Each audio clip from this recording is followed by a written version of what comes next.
Most people I talk to, they say, we are fed up. Please make sure I'm not going to come back again. Because life can be so messy, has so many problems. It's a life of unhappiness. Basically, the unhappiness outweighs the happiness, though we say it's balanced. How come when life is so balanced in ups and downs, so balanced in happiness and unhappiness, how do we feel it's a very unhappy life? The reason is that unhappiness stretches the time of experience. Happiness shortens the time of experience. If you're happy, an hour passes like 10 minutes. If you're unhappy, 10 minutes pass like an hour. So your actual subjective experience becomes, it's an unhappy life. You forget the happy moments. You express the good moments also. But if you take away this element of subjective time, it's very well balanced, this life.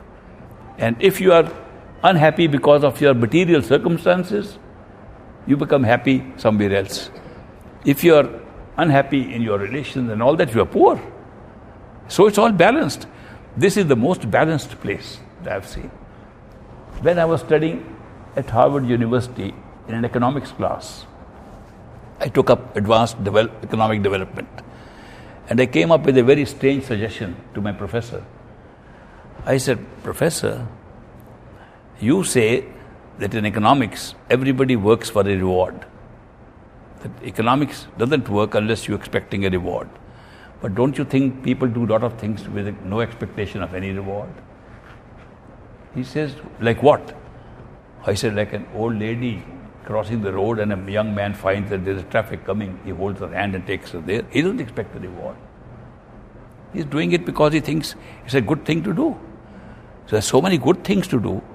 So his happiness that is coming from a rewardless action appears to be better than people who get high salaries and are sick and unhappy. So he said, is this economics? I said, yeah, it's a psychological economics, social economics, it's economics of human nature. So would you like to let me have an experiment done? He said, what kind of experiment? I said, in the greater Boston area, I'm going to pick up the telephone book and pick up 1,000 addresses of people who apparently have money, wealth, and live in big buildings all around, have been professors in the university, and now CEOs of companies. And I'd like to give a questionnaire to them. What makes people happy? He said, okay, go ahead. It was a regular paper I made, got credit for that. So I prepared a questionnaire. Very simple, what makes you happy? And the choices were given about property, about wealth, about relations, and so on. The answers were almost universally, what makes us happy is more money, bigger house, better car, better family, obedient children. What makes you unhappy? The second part of the questionnaire. If we are poor, we don't have money, we don't have good health, we are sick, we have bad relations, we have disobedient children, exact opposite of that. So then out of the answers that came, which were so uniform, I picked up some who said that money and family and health and big houses and big cars are happy. I picked up a few people for personal interview. So I met them that I am doing a research in the university, and would you mind explaining to me how you answered this questionnaire? I first question, are you happy? Do you have money? Yes, I have money. My net worth is about $10 million. Do you have a big house? Yeah, you can see my house. You're interviewing me in my house. Car? I've got 3-4 cars. Children? Yeah, my kids are doing very well. Are you happy? No. With all the things that you have, which you yourself say make you happy, why are you unhappy? He said, you want to know the truth? I went to the same university you've gone into. I got a degree in business management. I got a doctoral degree in business management. And I worked my butt out. I worked hard to make what I did make. You know what my neighbor did? He went to no school, no college. I am now net worth of 10 million, his net worth of 20 million. You think I'll be happy? His happiness was being destroyed by his neighbor. He had all the elements that he had. Now, where does this figure in? When we want to say who's happy, who's not, where does this comparing with other people come in? And you'll be surprised when you actually look at people's state of happiness or unhappiness. It's so much comparing with others. It's not what they have. When somebody else has more, I am unhappy. No matter if I have enough or not. So you will see that this happiness and unhappiness is strangely balanced. You have all the goodies that you think make you happy, and there's something else that's making you unhappy.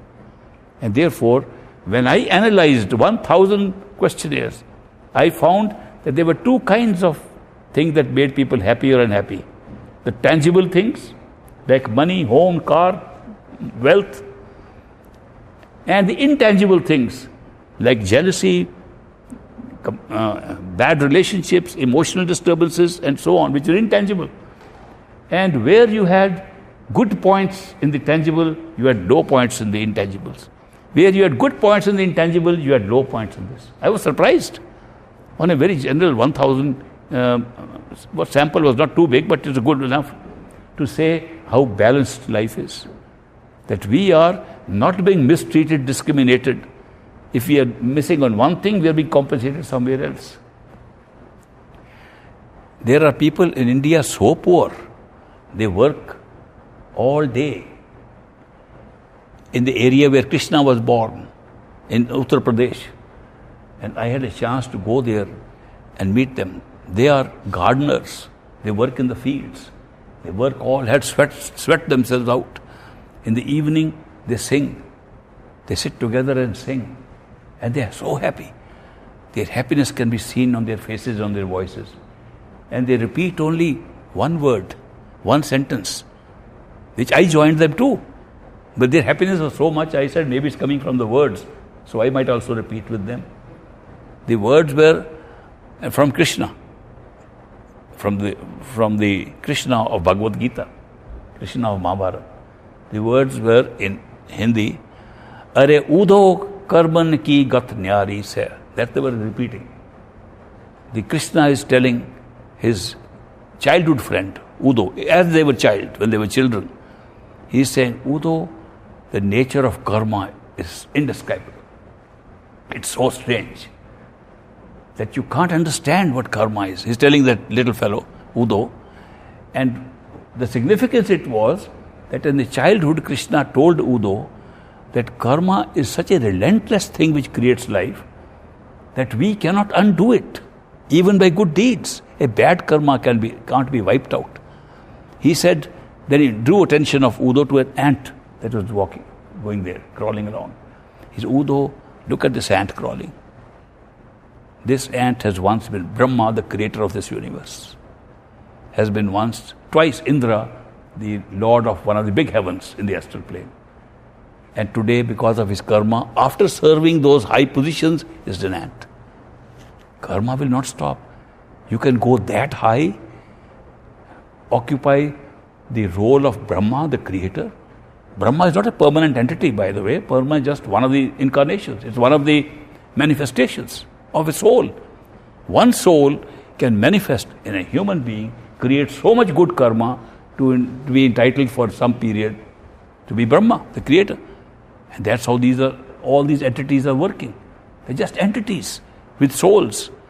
And he said the same soul has now become an ant because of the karma. After ant, if you say you have done such good work that you deserve Vaikuntha or a heaven, and you are entitled to 1 year in heaven before you change your form, and you have 15 days in hell, the 1 year in heaven does not overtake that. You go 1 year in heaven, 15 days in hell.